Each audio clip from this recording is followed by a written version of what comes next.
quick intro before you start, and then I'll hand over to you Do when you you. not want to wait a bit because I see Oh there are yeah, only yeah. I'm 14? gonna wait. I'm gonna wait, but Okay. when we start, yes. Oh, I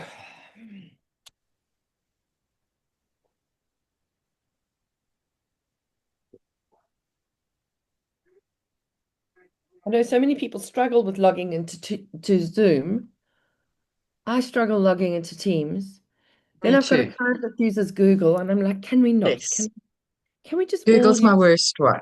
Google is my worst one. Teams second worst. Zoom's my favorite. But Yeah.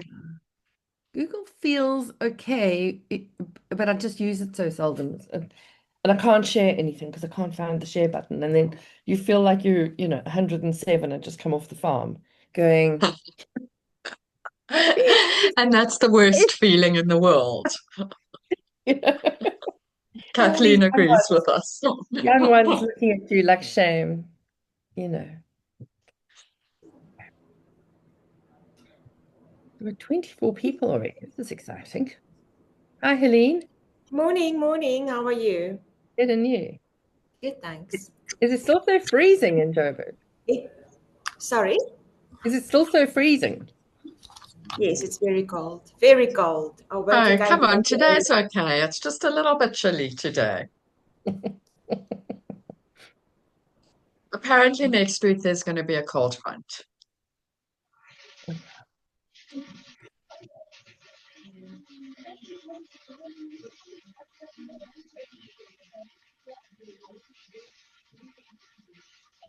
How long should we give it, Gail? Think a few One. more minutes. 'Cause you said you were expecting around 60 something, so we halfway there. And I know people are naughty about joining late. I love the way, well, I hate it, but I love it the way Zoom's become like real life like that. That the early people are always early for the Zoom Mm, meeting, the late people always mm. late for the Zoom meeting. And even though there's no longer challenge of traffic or whatever else it was the late people were relying on before, Yeah. it just shows how it's ingrained in our personalities. It's not actually that something went wrong. True, true.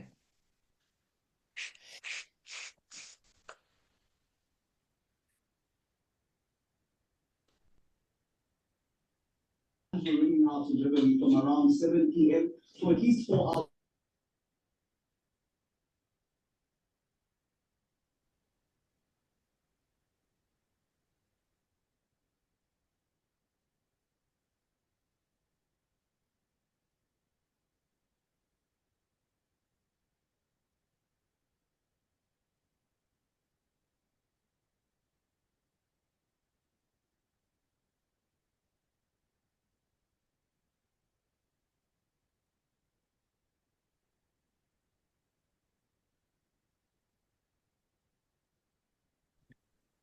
Who's saying they're on time these days? Oh, Kathleen.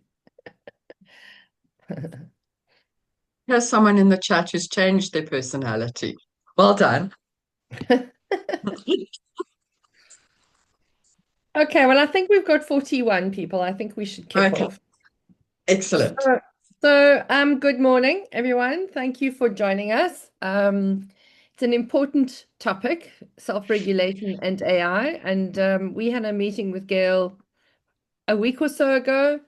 And we're just looking at some of the issues around self-regulation, and we decided that this was an important one for her to share with us some of the conversations that she's been exposed to with some of her global partners. Um, but obviously, we're living in an era where AI is touching everything that we do, how we work, how we communicate, how we run projects, all sorts of things. And it is challenging a lot of assumptions around responsibility, accountability, trust, and in the lack of sort of really strong or any policy at all, they are in process. I think it's important that we understand our role in self-regulation. And so I'm really excited to introduce Gail Schimmel from the ARB to you, Advertising Regulatory Board, for those of you who don't know. And yeah, I'm excited to hear what you have to say. And thanks, Gail. Thanks so much, Gillian, and thanks for giving me this opportunity. Um, I'm going to be sharing my screen in a second. I'm going to be talking really, and I think Gillian has put it very well. I'm going to be talking about two issues. And the first issue is around self-regulation. What is self-regulation, and then where it fits into the AI the AI questions, and what we need to be doing, why we need to be aware of it as this challenge of AI comes up. I'm going to be talking about some of the challenges that we're seeing faced globally around AI advertising in the self-regulatory context. I'm going to talk, and then at the end, I'm going to take questions. I just find with Zoom, it's just that much easier to do it like that. Can you all see my screen? Yes, we can. Okay. So, like I said, to start with, we just need a quick reminder of what self-regulation in South Africa is all about. And you all okay, I'm also going to assume, for the purposes of everything I'm saying, I'm assuming that everyone in here is an ACA member. I know that that assumption may be incorrect, but I'm sure you're all clever enough to adjust your thinking according to what I'm saying. If you're not an ACA member, if you were a member of one of our other organizations, it might be some of the things I say might be slightly different for you, but you can ask me about that afterwards. But for those of you who are ACA members, you belong to two self-regulatory bodies, at least the ACA, which regulates the whole advertising space, and then the ARB, because the ACA belongs to the ARB. You are all members of the ARB, and we are the self-regulator around the content of advertising. Look at that. I love it when I beat myself to my own slide. The important things there are the three important words. The first one is industry. The industry came together when the ASA went into liquidation and said it wanted to keep self-regulation. Self-regulation belongs to the industry. The code is formed and written and agreed to by the industry. Sometimes we step in and assist with that and do the drafting, but it's the industry who will suggest to us a need for a new code. It's the industry who will approve through our board and our decision-making structures, who will approve the new code. And while we sometimes tell you guys to pull your ads, we are the servant of the industry. The next important word is self-regulator. We are not a government organization. We are a membership organization, and we are primarily binding on members, although we can make decisions on the advertising of non-members, which I will get into. But it's really important you understand we're not a government organization. So part of what we do is protecting against government intervention. And I'm going to be talking about that a little bit more. And then it's the content of advertising. So our code is about offense, misleading, discrimination, animals in advertising, imitation, exploitation of goodwill. Please don't ask me how far away your billboard should be from the edge of the road, because I have no clue. I'm about what's on that billboard, not where that billboard is. So those are the important things there. Now, it goes to why self-regulation important. And my image there is an important image. And because I'm working on two screens, I can see all of you, so we can use a little thing. I want anybody who believed government when they said that load shedding would end, if you could give a little thumbs up or a little raise your hand. Anyone who believed government when they said load shedding would end. And believe it or not, I'm not seeing any hands, and I'm not seeing anyone thumbs up. I once did this part of the presentation in a group where someone did put up their hand, and I was completely thrown by their hand being up. I was like, what's wrong with you? Why don't we believe government? We don't believe government because it's not a trusted communication space. They have lied to us too often. They say whatever they think we want to hear. They talk nonsense. I hope there are no government people in the room, but as a result, we don't trust that space. Now, what you don't want is that when your clients put out advertising, that the advertising claims are landing in the ears of the consumers in the same way that government lands in our ears. We need a trusted advertising space.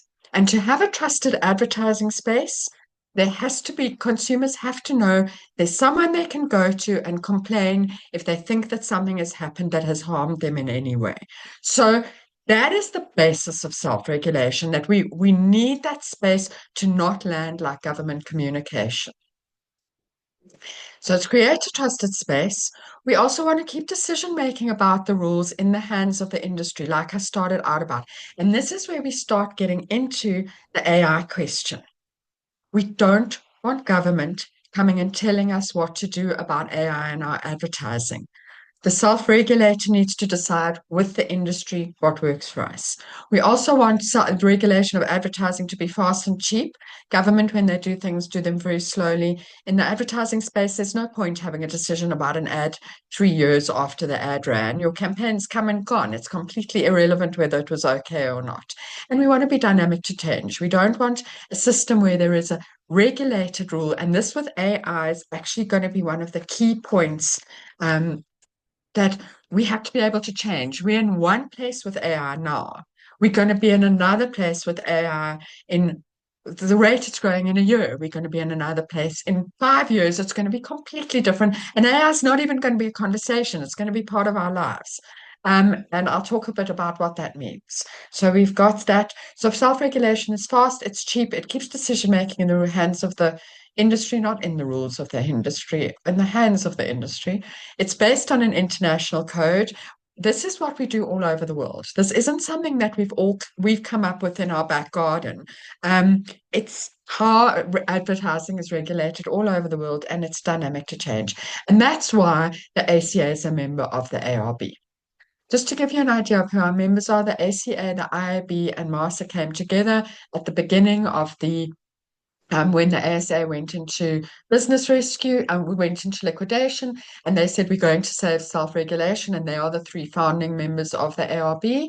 The National Association of Broadcasters soon came on as a member. They are also bound by the Electronic Communications Act. Broadcasters have to do what we said, and then various other bodies have joined since then, bringing all sorts of different sectors into the ambit of the jurisdiction of the ARB, and you will see that the latest one is the Consumer Goods and Services Association. I think I put an extra C in there because I've only just added them and they had to come in at the side because there wasn't space. And they have just come on as a member. So you can see the membership base is quite wide. Now, getting to AI. The question of how self-regulation responds to AI is a global one. This is a different question from a purely South African issue. The way AI is used is happening all across the globe. The way we want to respond to it, because we are particularly organized globally at the moment, we want to respond to it globally. We want that advertisers can all over the world be expecting the same things from their regulator. And as a result, there's a lot of global thinking going on. So the ARB belongs to an organization called ICAS, and unfortunately I haven't included my map in this presentation, but ICAS has got members all over the world, all self-regulating advertising. And we all talk to each other and we all work together. And we have now put together a think tank to think about these issues that are global issues affecting all of us. It is something that you can join as an agency. If you have a little bit of spare cash, about 7,000 euros spare cash, it's something you can join as an organization and really be part of that thinking, or it's something you can get the feedback from me as it comes out. But the global think tank is thinking about how to respond. We also share our challenges as we experience new things with AI advertising and we have new challenges. We talk to each other, we share about it, and we're working together to form a unified global response to AI. Well, there, I do have my map. There we go.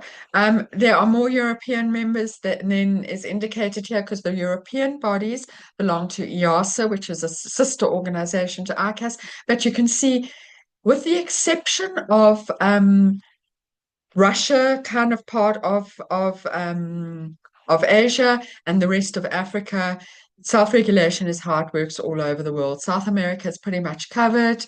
Asia Pacific is pretty much covered. Europe they are all members they all have self-regulation with a few tiny countries as the exception. And then in South Africa, we follow this global norm. Okay. There are a lot of international resources available on AI when it comes to, because obviously everybody else's government moves faster than ours, and the EU collective moves faster than anyone. And that they have come up with the EU Act on Artificial Intelligence, which came into effect in February this year. They have three risk categories for AI activity. Unacceptable risk, like government-run social scoring of the type seen in China, and these are banned. They have high risk, like CV scanning tools that rank applicants. Those are high risk because they may exhibit, and we're going to talk about that, bias, and they may be a problem in that way. And then low risk areas, which are applications that are unregulated. And you will see that it also specifically deals with advertising. And it says, in addition, common and legitimate commercial practices, for example, in the field of advertising, that comply with applicable laws should not in themselves be regarded as constituting harmful, manipulative, AI-enabled practices. So when you create an AI ad, it is not in itself regarded by the EU as a harmful AI practice. It does have some challenges, though. Um, the World Federation of Advertisers has an amazing resource on AI, which you can find at that link. And I will be sharing my presentation with Gillian, so she'll be able to share it with the rest of you. They found that nearly 2/3 of brand owners are already using AI in their marketing strategies, but many have serious concerns about the technology. 80% of multinational brand owners have expressed concerns about how their agency partners are using AI on their behalf, whether it's legal, whether it's ethical, and what reputational risks there are. We also see that consumers are extremely concerned about the use of AI in advertising. And I will put you at the end, I think, completely unnecessarily, completely ridiculously, but we have to keep in mind, remember, go back. What is advertising self-regulation about? It's about a trusted advertising space. And if consumers are feeling that AI undermines their trust in advertising, we've got to respond to that, whether their concern is realistic or not. What is this strange blank slide I have here? Okay, so these are the worries that have come up in relation to AI, the concerns that we are picking up. The first one is intellectual property exploitation, big one, that AI does not know you have got a trademark on your trademark. And AI goes farming around the whole internet and might pick up your trademark and go, this is a pretty trademark. I'm going to suggest it to someone else as their trademark. So that's a big problem. Data privacy breaches. It doesn't understand about data privacy. It doesn't understand that if it finds your name, telephone number, and sexual preferences on the internet, that it can't share it with other people. They're not sensitive to the protected nature, and it has, as you know, we all know it's got access to almost everything. We're all out there. We're all available to the AI brain, and so that is the first concern. This is a concern that's not really an advertising concern so much as a complete IP concern. But what is an advertising concern? And I actually recently, we've had two issues with this. AI has been used a lot, and I'm sure some of you in the room are doing it, to create personally targeted ads. So AI is going, oh, I see that Gail is really interested in books and she's really interested in plants. I'm going to push books about plants to her. And it's putting together information in a way, but it has no sensitivity. And it has no knowledge of how it might combine things to create an offensive act. Very small example. It's not a big example, and it's not one anyone's going to do anything about. But I've recently, it's just been Mother's Day, and I've had a lot of emails because apparently I think because I fall into an age bracket that maybe is targeted, telling me not to forget my mother on Mother's Day. My mother's dead, and I'm quite sad about that. And I don't love being reminded to call my mom on Mother's Day. Like it's a little bit upsetting for me. And I accept that that's how advertising is and I move past it. But that's a little example of how it might work to create something that's offensive to me personally. It might also create something that's offensive to everybody, and brands will still be liable for this content. We also saw an example here where it created a misleading ad. A woman came to us and complained because she had got an email from Takealot telling her that if she had been on Takealot Premium for her 15 deliveries that month, she wouldn't have paid so much for deliveries.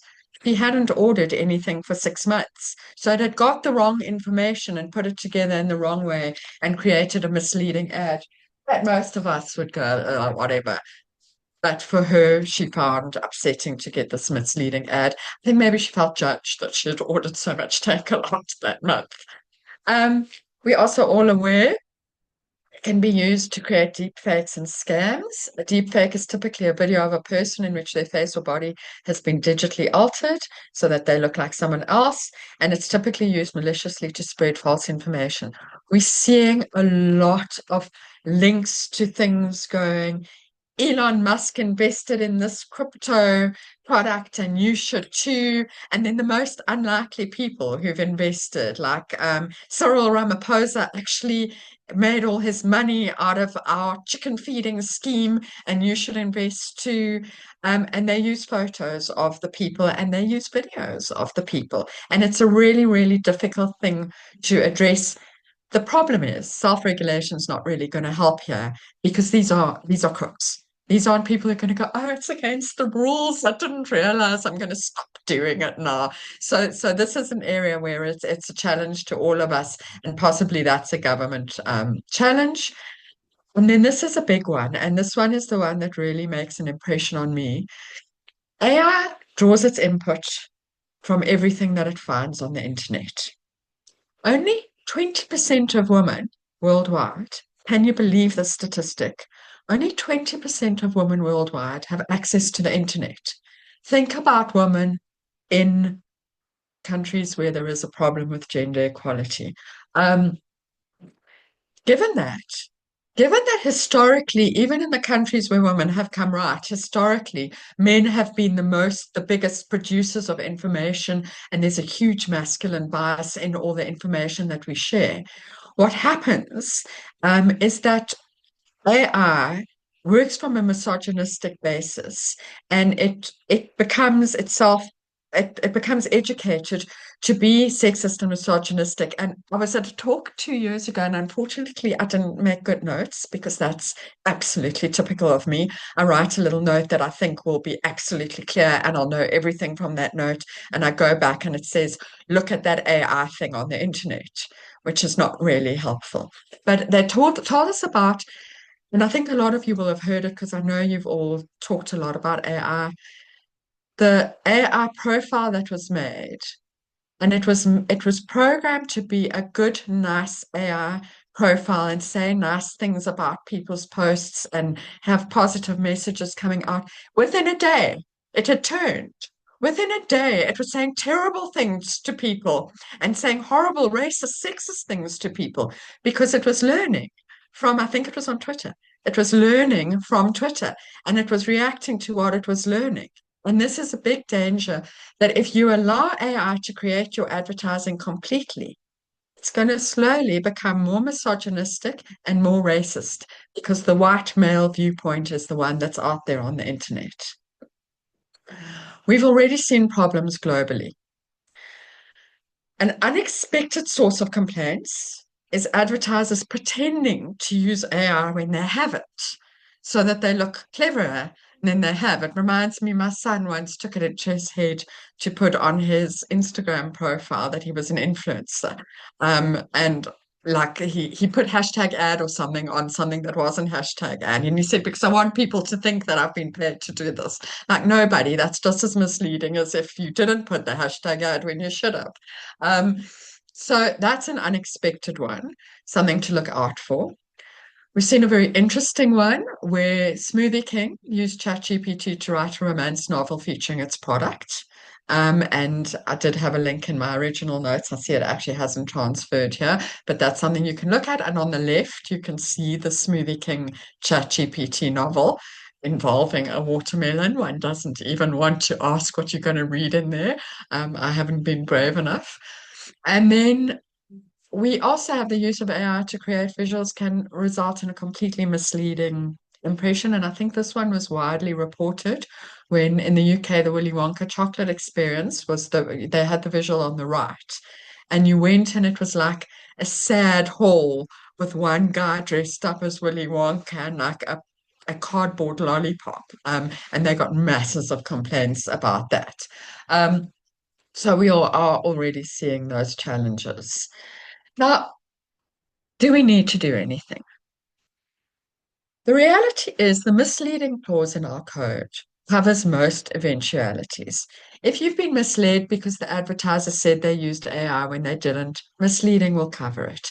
If Takealot thinks you've had more deliveries than you have, misleading will cover it. We also have clauses on discrimination, and we have clauses on gender discrimination, and we have clauses on offense.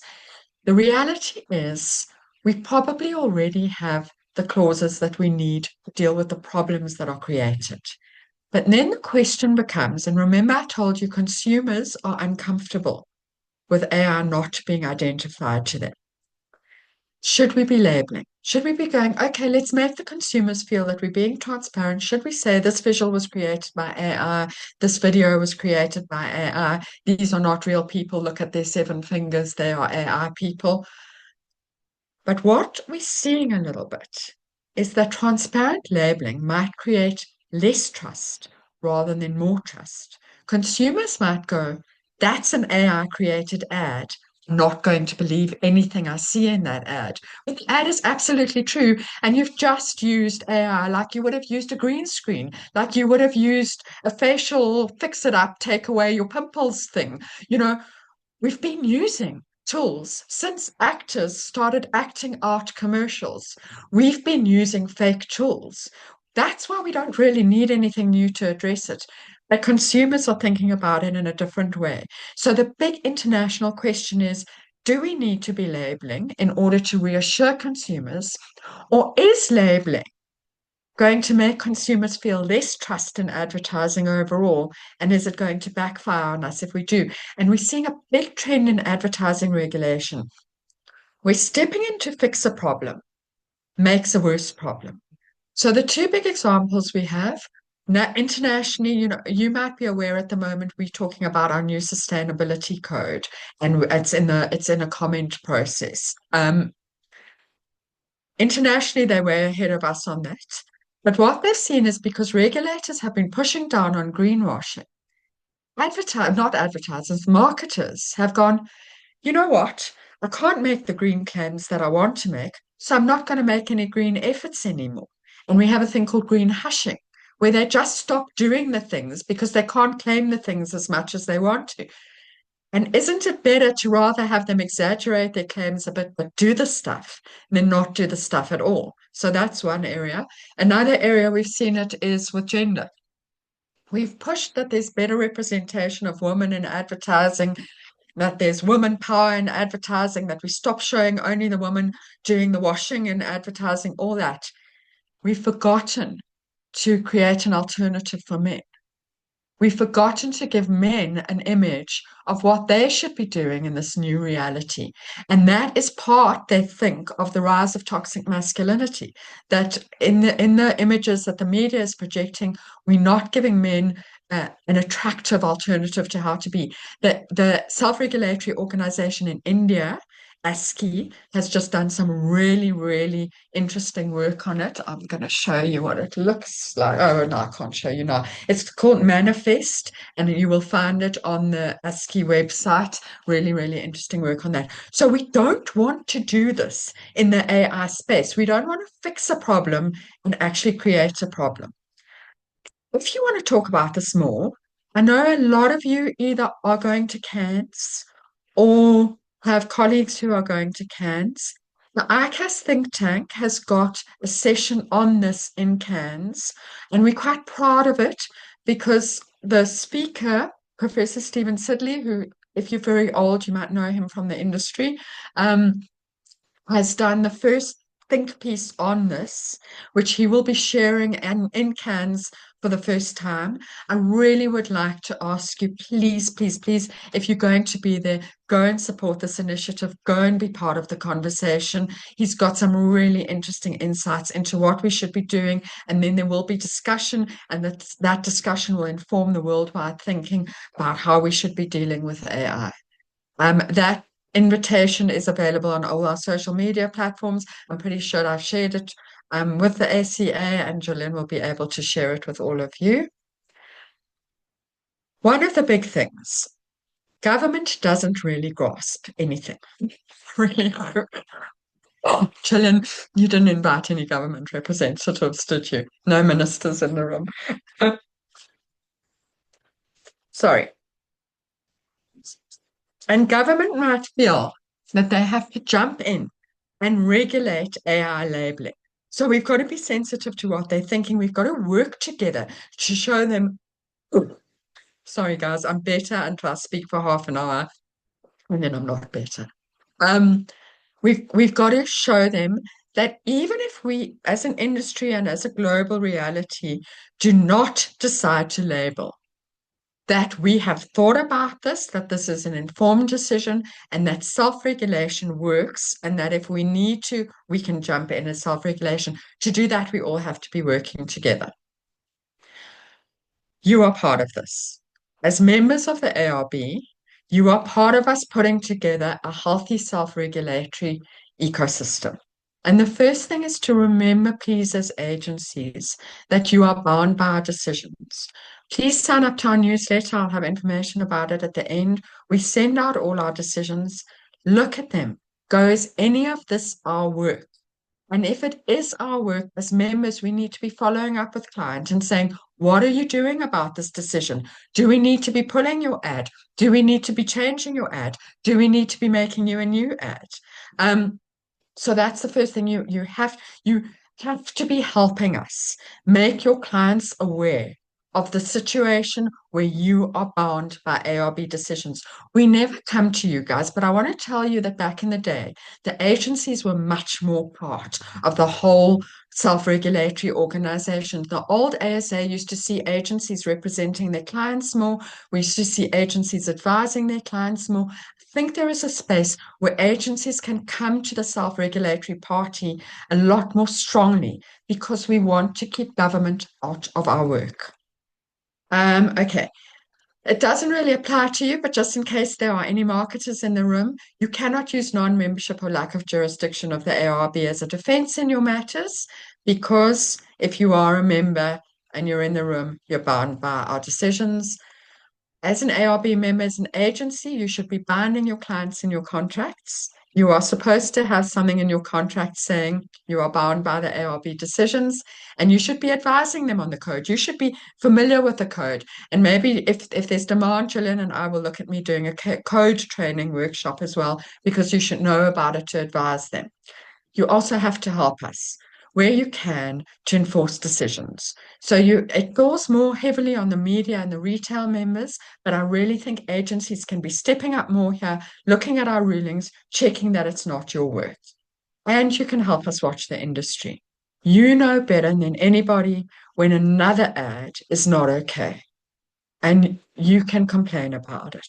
So you can help us watch the industry to keep the playing field level, to keep it equitable, to show government that self-regulation is working. So for example, if you work a lot in the alcohol space and you see an alcohol ad that doesn't have the warning, that is going to make government swoop in and ban alcohol advertising. That's a big challenge we're facing at the moment.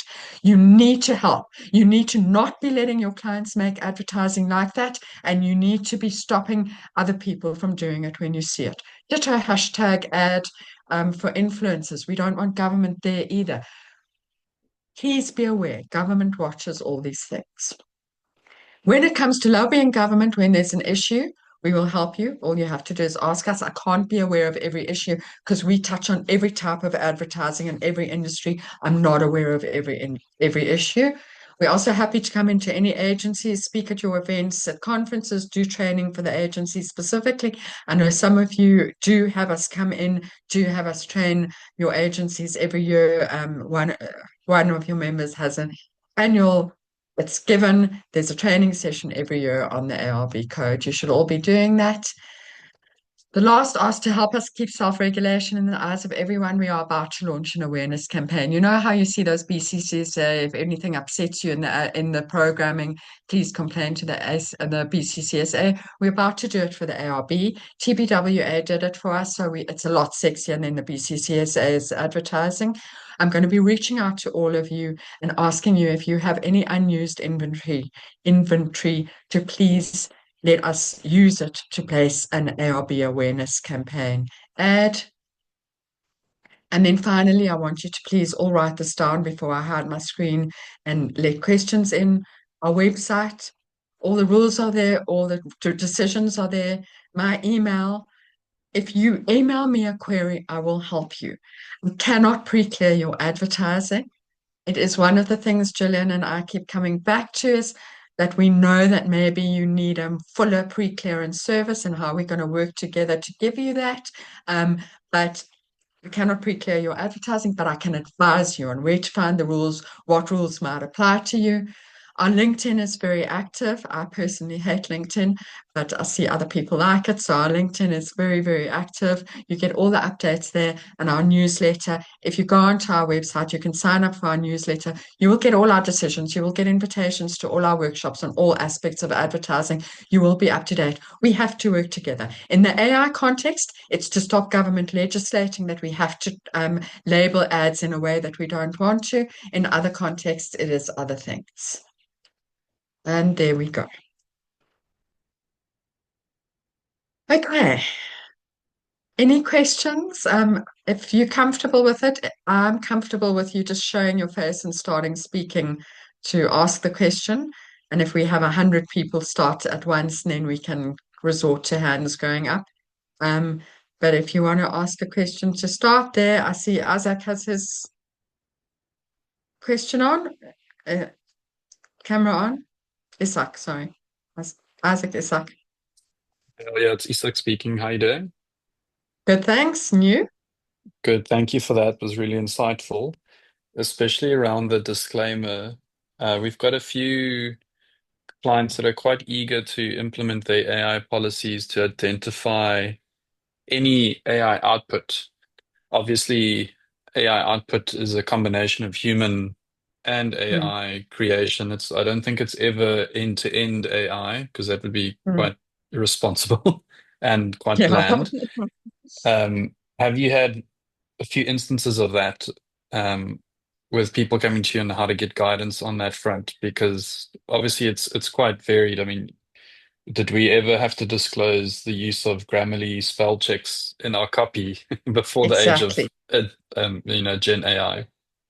Exactly. So our current view, to be informed by the global view, my current view is that you do not have to label.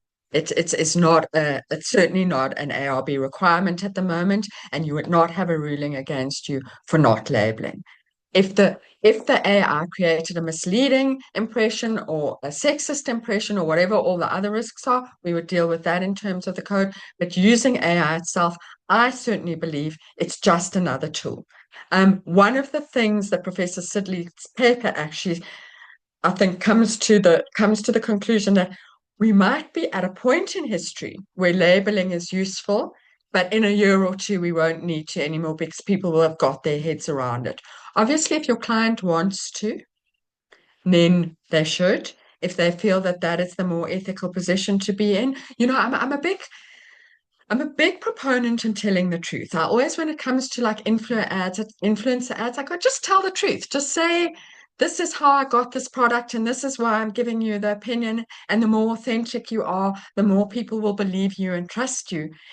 I am worried in the labeling, and I think you should maybe flag it to clients that there is a small possibility it's going to lower trust in their advertising rather than heighten trust in their advertising. And I would maybe do some focus group work on it to experiment with different labels and see which label resonates without hurting. Yeah, that's a good point because virtually every touch point can be enhanced by AI, whether it's the brief that was Yeah. ingested or a meeting note that impacted the brief or used the generative fill feature to extend the background of a blurry background with Mm. whatever. And So we've it's all a, been it's a doing that.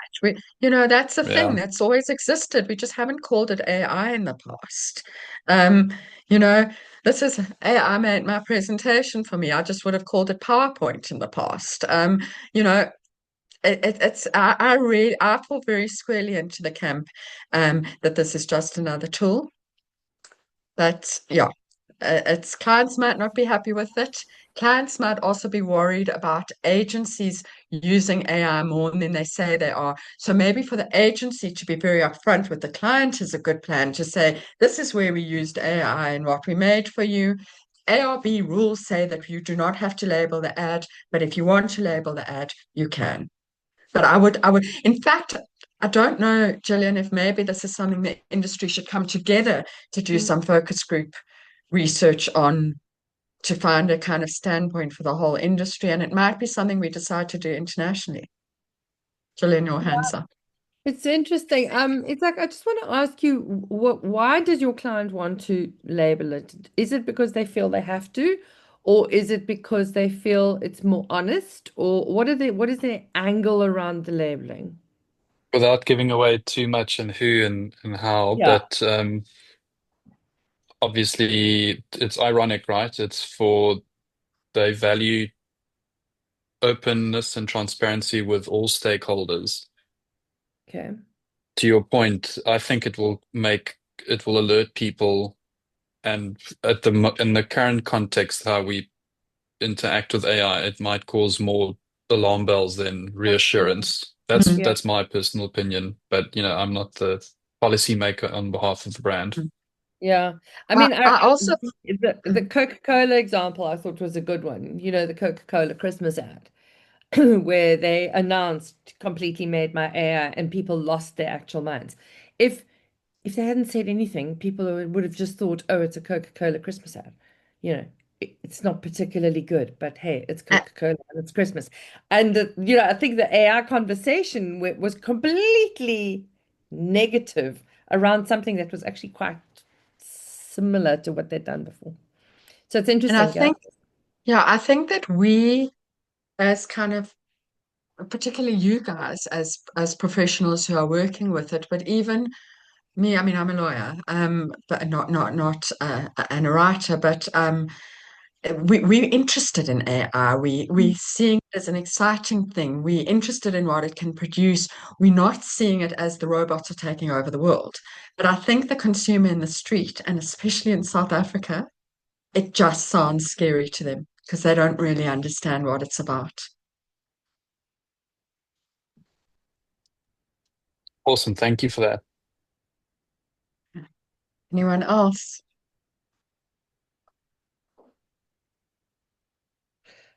I've got a question.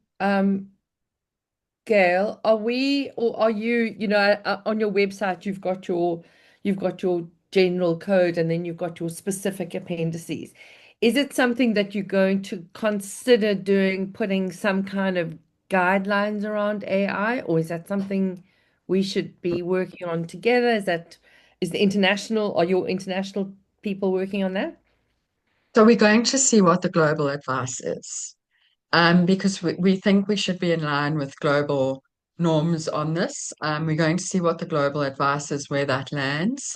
Don't think we would do a whole appendix. I think it would probably be a one clause issue Okay. rather than a whole appendix issue, because I don't think it's actually complicated. The question is, do we label and how Mm-hmm. do we label? It's Mm-hmm. just if the how to becomes very like if you've used X percent, da da da da. Yeah. If you've used Yeah. it for a concept, it's fine. But if your person is made out of AI, then it's not fine. I also think that we're going to discover, I think there's going to be a lot more research in how people respond to AI. And my prediction is that we are going to discover that when too much AI is involved, consumers are not going to have a heart-to-heart connection with the material. They're not going to know why, but there's just going to be something lacking. That's my prediction eventually. I think AI can imitate us up to a point. Like Gillian, like you just said, the Coca-Cola one, it's interesting from an AI point of view, but it's not a magnificent, exciting ad. It's a generic kind of ad. And if, we all know when you see those AI people, they don't look quite right in their heads, and never mind their fingers. Um, But I think it'll get better. They'll get better at it. And it'll get better. a lot of agencies are building their own AI and training them to make it look more like South Africans, for example, or whatever. So I think it's an interesting space. I see Isak made a comment here. No, he says if the storytelling is compelling, it will have a chance. That's the Yeah. thing. And the question, can it tell original compelling stories is my question. As a writer, I really hope it never learns to. But maybe it will get to that Yeah, point that it listen, can. I mean, I was experimenting with I don't know how many of you on the call know Julian Cole. He's an Australian strategist, teaches strategy, and he had developed a little prompt for ChatGPT, which sadly he's taken down.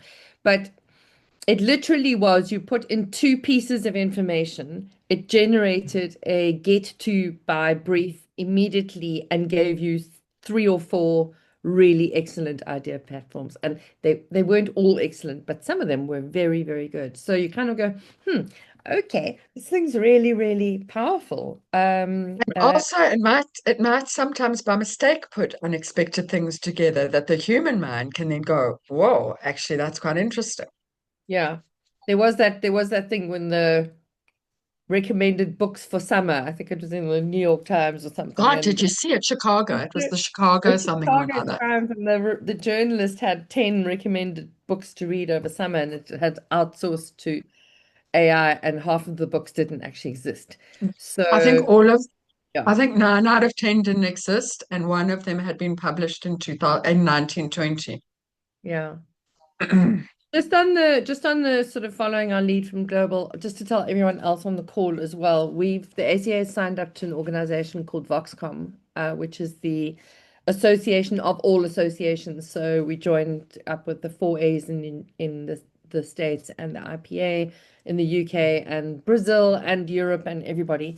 They do have an AI task team, and they are also busy working on this stuff, I think in alignment with your Yeah, yes. they So are a member of ICAS, and they are involved with the ICAS think tank. So So it's they're have very something. aligned on Yeah. So we'll have something to share with you, as soon as probably after Cannes, because I think there are some things taking place in Cannes. So Yeah, yeah, yeah.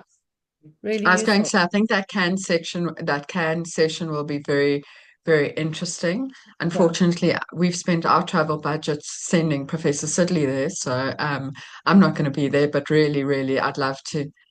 Love to have a lot of South African faces there supporting him, please. But it will be interesting, and I wonder if Charlie's going to that. Should I find out? Because it would be Um, nice for your members to meet her. yeah, I know that they've got a thing the following day, so I'm not sure, but I'll be there. I'm going to watch. Are you going? Hmm. Will you come to our session? I am coming to your session. Yeah, yeah, yeah. Yeah. Okay, yippee. So I'm going to we'll WhatsApp report back to Charlie. all of you. But if there are no further questions, we will share the deck. And thanks so much, Gail. That was very informative. Good, great. Awesome. Okay, and guys, any questions? My email is really always open. Fabulous. Thank you so much. Bye. Bye. Thanks, everybody. Thanks, Gail. Thanks.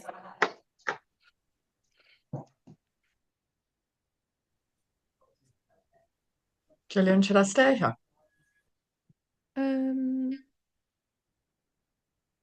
and we can just wrap up. Yeah, I didn't think I would be able to come to your thing because there's an iffy thing, but I've just actually checked my diary and I think I can do both. So, Can I also send you, there's a really amazing session that Unstereotype are doing. Okay, yeah, Do you please. know about unstereotype? So I'm going to send you that invitation. Okay, thanks. Yeah, Um, everything's happening on the Tuesday. I've been invited to about 37 things, and they're all on oh my Tuesday. goodness. Yeah. Yeah, and stereotypes on the Wednesday. Okay, cool. I think. And it's my birthday. So there we go. Oh, really? Yeah. Um, yeah, I think I made a mistake not going, but yeah, maybe Jesus, next year. goodness. Maybe next year. And you have Okay. been. Okay, thanks for that. We got a good turnout, so yay. Yeah. Good Um, turnout, and I hope it was useful to everybody. no, I think the thing around labeling is quite intriguing, actually. The unintended consequences of doing what you think is Mm. right, actually causing less trust. I actually started off in a different place when these conversations started because I was like, always tell the truth, so you must label. What can the harm be? Just label it. Yeah. And I went to one session on it at the international meetings, and I was like, oh my God, I'm completely wrong. Um, and I quite like it when that happens. I Yeah, quite like having my mind changed. yeah, yeah. No, but it makes Anyway, perfect sense. I mean, and I do think the Coke one was, they proudly announced, like they were sort of, yeah, ahead of the tech, and everybody just poured scorn on it. I don't think anyone would have noticed trucks with lights on. I mean, whatever. exactly. But they would probably thought this is such a clever gimmick. Let's show how clever our gimmick is. We Yeah. and And I mean, we then did a one of our webinars one of our IFE dialogues we did. We actually had who was it, Snare? It was the woman from Audi. Yeah, Taryn. They had done an ad fully with AI, and it had kind of come about because the car was going to be too late. They were actually getting the new car too late to shoot it. And they were up against it, and they said, well, what can we do? And so they created parts of the car with AI, and it looked like one of those super stylish, dark kind of, mm, um, moody car shots, but it was all AI. It wasn't the car at all because they didn't have the car. And she said it was an experiment because they were up yeah, against it, no time, yeah. no money. And she said it just was fantastic. It's so So interesting. But then AI will add one feature to that car that isn't in the real car, and some yeah, consumer will pick it up and go, the car I bought doesn't have the windows at that angle, and that's what I wanted. no, there's definitely Guaranteed. quite ruthless in having a look at what it actually does produce. But cool, Gillian, fantastic. what I wanted to just check while it's us in here, and hopefully nobody else has read AI notes. Did the self-regulation part land, do you think? Yeah, yeah, I think it did. I don't think people really understand it. So I think that I think you explained it well. Yeah. Okay. Okay, because Yeah. that, as you know, was my real motivation. Yeah.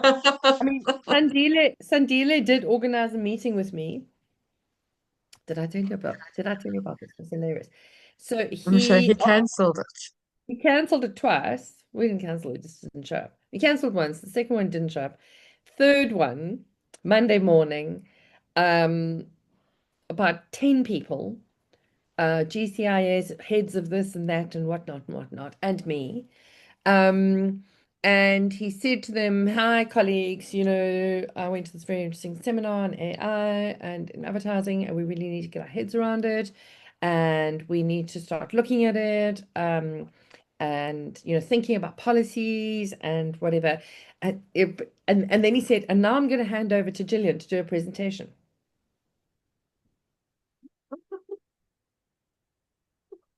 And I had gone back to Doreen or something saying, what is the agenda for the meeting? Who's going to be there? Yes.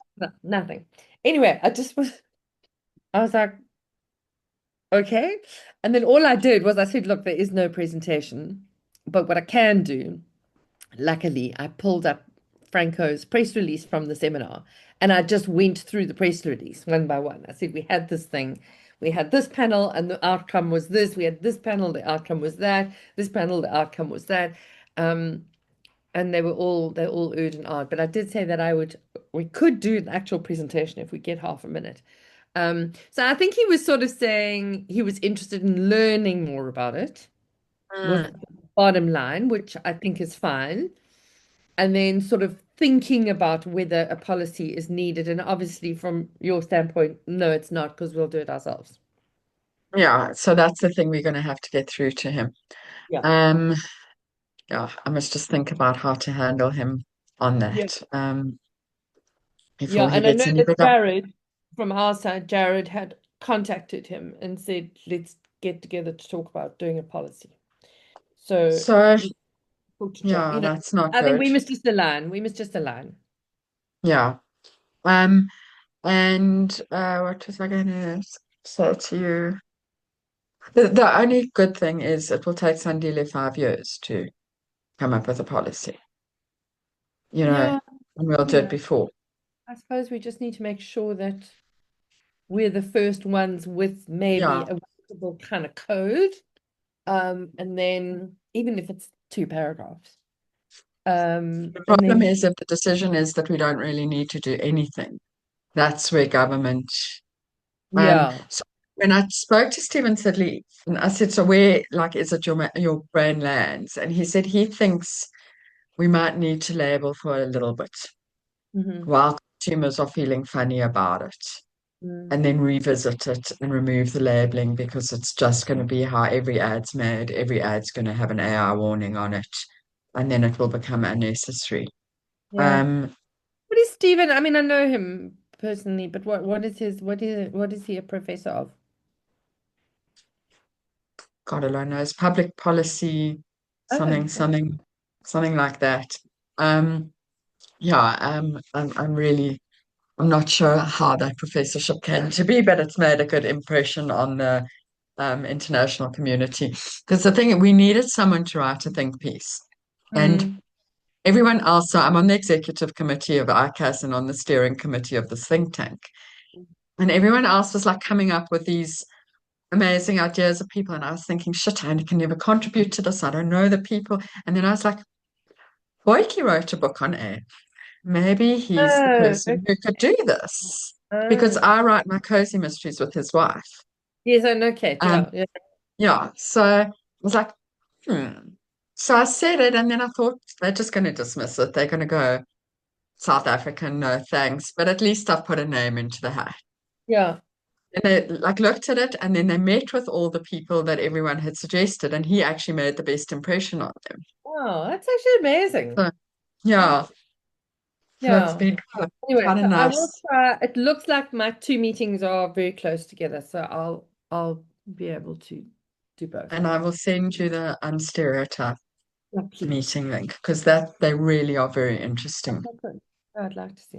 Okay. Cool. Awesome. Okay. Thanks, Lou. Okay, thanks. Okay. Bye. Bye.